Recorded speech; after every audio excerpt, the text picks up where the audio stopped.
Hello? Hey everyone, welcome back to another video. I hope your collections are coming along nicely. So I made a comment in one of my recent unboxing or mail day videos talking about how people are asking ridiculous prices for their cards. One of my new subscribers responded to that, basically said he agreed with me. Yeah, people are asking a lot of money for their cards and it makes collecting difficult. So that's kind of what I want to talk about today. I really wanted to talk about the effect that grading has had, or what I'll call mass grading has had on the Yu-Gi-Oh! Marketplace. Obviously, grading in Yu-Gi-Oh! Is not a new thing. People have been grading Yu-Gi-Oh! Cards since the 20 million pop numbers, certification numbers. But the majority of what you see will be in the 40 millions. And that's kind of what I mean by mass grading. It's only been kind of recently, within the last year or two, that grading in the Yu-Gi-Oh! Marketplace has become such a prevalent and normal thing to see. So because of that, because Yu-Gi-Oh! Has only recently become a gradable card game, and it's come to the masses, so to speak, all you see is PSA 10s. You see so many PSA 10s on the market because so many people are grading all at once. And obviously that's going to happen. You're going to see a huge inrush of PSA 10s, and as time goes on, fewer and fewer. As the higher quality cards get bought up and graded, and you'll eventually be left with 9s and below. So that's a key point in my, argument that I'm going to make here, in saying that anything under a PSA 10 is severely undervalued. Now, I understand there are certain cards that have a premium and that they're very valid. Those examples are things like a Tournament Pack 2 Morphing Jar that has known centering issues. There's not a lot of them out there. I mean, they're old, back when people didn't use sleeves, so a PSA 10 Morphing Jar is going to have a very, very high premium, and it's valid. The other thing is Ghost Rares. So Ghost Rares, they're very notorious for having scratches. You look at like a Haunted Mine, where Ghost Rares are easy to pull. I mean, they're in every pack. Those things have scratches coming out of the pack. So things like that, where it's actually very difficult and very challenging to get a PSA 10. Those cards kind of deserve that really high premium. So when you see like Ghost Rare Black Rose or something, PSA 10 sell for $5,000-$6,000, and PSA 9 sells for $1,000. That almost seems valid. Now that price discrepancy might not be completely valid, but that premium that the 10 brings is very valid. So first of all, let's go ahead and go over the differences between a PSA 9 and a PSA 10. Let's just look. So a PSA 10, I'm literally just going to pull one of these up here.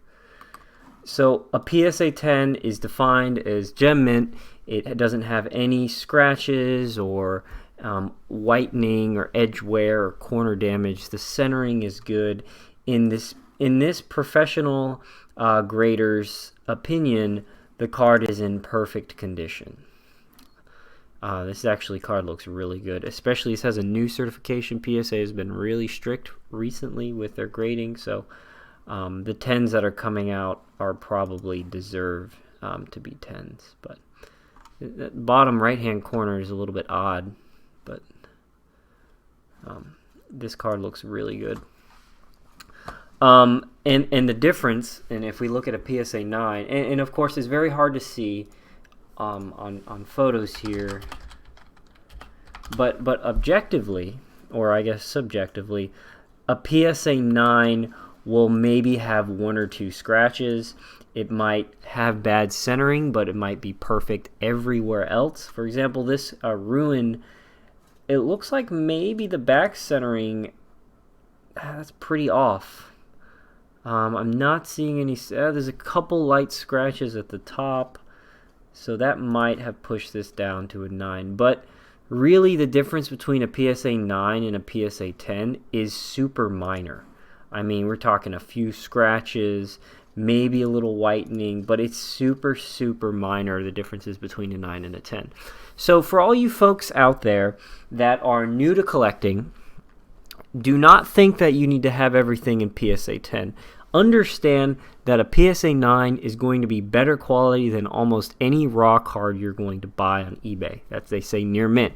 This PSA 9 is probably going to be better quality than that. So when you're collecting, especially if you're new, don't go for all PSA 10s. I mean, you're going to pay this ridiculous premium. I say ridiculous. Sometimes it's not, as I stated before. But you're going to pay this ridiculous premium for cards you might not even care that much about. So I understand if it's your favorite card, you know, and this is kind of the centerpiece of your collection, you have to have it in PSA 10. Well, then buy it in PSA 10. I'm not saying don't buy PSA 10s. All I'm saying is understand the differences between a PSA 10 and a PSA 9 are very minor. Because the market has been flooded with all of these PSA 10s because all these new people are grading, the PSA 9s are almost seen as like worthless cards. I mean, I saw this same card sell as a PSA 10 for, I want to say it was like $600. Let's just say. See this. It might have been a very long time ago, so maybe it's gone. Yep. Well. Yeah. Unfortunately, the sales data is gone. But I feel like it was maybe $600. So a PSA 9 then is only worth $70. And keep in mind, he hasn't even sold it for $70. You might even be able to put an offer on this card for like $60 and get it. And so you're telling me the difference between a PSA 9 and a PSA 10 is 10 times difference? On this card? No, that doesn't make any sense. Even on the highest end card, something like a Black Rose, there's not that 10 times discrepancy. So that's kind of what I want. The point I'm making is that a PSA 9 is a mint card. This card is mint. No major scratches, no major edge wear. Corners are good. Centering's probably pretty good. It's just not perfect. I think maybe I've reiterated my point enough in saying that PSA 9 and below, even 8s, are really undervalued cards. I mean, look at this listing. This is a Winged Dragon of Ra from Dawn of Destiny PSA 8 for $20. Like a PSA 10 of this card is like $200. And a PSA 8 is 10 times less. I literally sold one of these cards, raw near mint, in worse condition than this, for $30 like a few weeks ago. And this guy has it graded in PSA 8, which is better condition than the card I sold, for $20. Keep in mind, even if you submit in bulk, you have a base PSA fee of $9. They increased it in 2020 to $9, and whatever shipping and insurance to send it back and forth. So it might be $11 to get the card graded. So you're paying $9 for a near mint copy of this card. I mean, that's ridiculous. And it's not because, well, maybe because the title sucked, but people in general just are not paying attention to lower cards, even PSA 7. Understand, PSA 7 is a near mint to mint. Like, look at these prices. Okay, the ghost rares don't count. I mean, really? A PSA 7? Oh, that's unlimited. Okay, I need some better examples here. I mean, these first edition ghost rares for $50, these are good deals. A Shooting Star Dragon PSA 7 for $130. Best offer accepted, so probably less than that. I mean, this is good stuff. Like, even I saw this card, so this was a good deal. Whoever bought this was a good deal. So, the Shining Flare Wingman, it's really hard to say what the value of this card is, but raw versions of this card usually go for 400 plus. So, I mean, I'm not sure why this got a 7. It'd be nice, maybe I can see it. You can see the whitening on the top right So it says best offer. Like, I mean, look at this card. It looks great. It's not like the card is garbage condition. A 7 is a good condition card. It's a near mint card. So I'm not really sure how much this sold for, but anything below 500 was a really good deal for this card. I mean, look at this. Judgment Dragon, PSA 7, 135 bucks. That's a good deal too. This card sells raw for, you know, over 100. And oftentimes the ones that sell for raw have scratches all over them. People played that card. I mean, people are just not paying attention to PSA 7s. This is the one I bought. $84 for Chaos Emperor Dragon Envoy of the End. Dude, I've seen these cards sell for $140. And this card has horrible centering. That's why I got a 7. Everything else looked pretty good.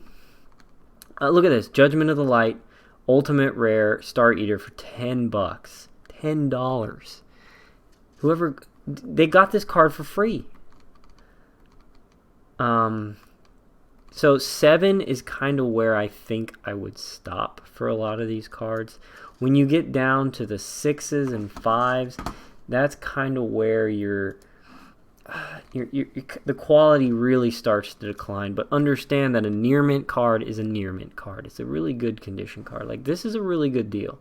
A complete set of Exodia first edition from LOB for $1,500. PSA 7 and 8. Yeah. I mean, these are really good condition cards. And you don't have to pay that crazy premium.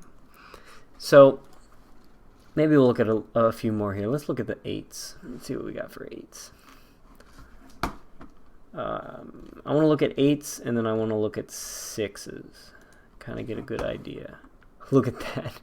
That's just hilarious. A PSA 8 for $6. $8. $13. This one sold for $1. I mean, this is wild. PSA 8 for a GBI Secret, 150. I wonder what they got for that. Look at this. Tyrant Dragon PSA 8. That's a solid deal right there. I would have even paid 35 just because this card has known centering issues. I mean, this card sells raw for like 20 bucks. So, I mean, a lot of times if you buy these 8s or 7s, all you're doing is you're getting the card already graded, but generally paying whatever the market price for that card is raw. I mean, that's literally what it is most of the time, because these people just don't want. That's a really good deal. PSA 8. I didn't even see that. I probably would have bought that if I saw that. Wow. People just are not paying attention to anything below a 10. Unless it's something like a Blue Eyes or, you know, wow. Blue Eyes or anything LOB, 94, that's kind of overpriced. I overpaid for that. Alright, so we get a good idea. I want to see the 6s. I'd be really curious to see what are these 6s selling for. Wow. This is wild. So this was a best offer. Wow. Look at this. Like, you have a little bit of edge wear on the top there, but overall, dude, the card's in really good shape. Can't really tell if there's scratches on the surface. It honestly doesn't look like there are. Wow. I don't know how much this sold for, but I wish I had seen this too. Like Red Eyes Metal Flare, 57. Wow. I mean, that's a lot of money. 50 bucks for that. Injection Fairy Lily, that's probably not really. Wow. PSA 6 for 100 bucks? That's not worth it either. Some of these people are overpaying. I bought this one for 30, 35, 36. 26 bucks for a first edition Elemental Hero Bubble Man. See, EX Mint. Now, I'm not too familiar with the The EX mint grade. Yeah, you see there's kind of whitening on the top. I can see some surface scratches. The centering isn't very good. The back has some wear. So really, it's 7s. If you're kind of what I want to call the budget collector, 7s are good. 7s, 8s, and 9s if you don't really want to spend the money to get 10s. Anyways, I've rambled on enough here. I think you understand the idea that when you're collecting, especially if you're new, you don't have to focus on the 10s. If you buy your favorite card in 10 first, buy your most expensive card first, then focus on the little stuff, because the most expensive card you want is probably something a lot of people want. Blue Eyes, you know, Dark Magician Girl, Dark Paladin, whatever card it is probably popular. It's probably people want it. So buy that first, then focus on the little stuff. Thanks for watching, guys. I hope you enjoyed the video. Yeah, I'll see you next time. Oh, also one more thing. So I've been doing these videos where I analyze people's collections. If you have a collection and you want me to take a look at it, make a video on it, maybe talk about it, maybe give you some advice on what you should collect, I don't know, if you had questions on it, you know, do that. Post a comment, or you know, we can get those pictures to me and I can make a video on it. I love to do those. Yeah, see you guys next time.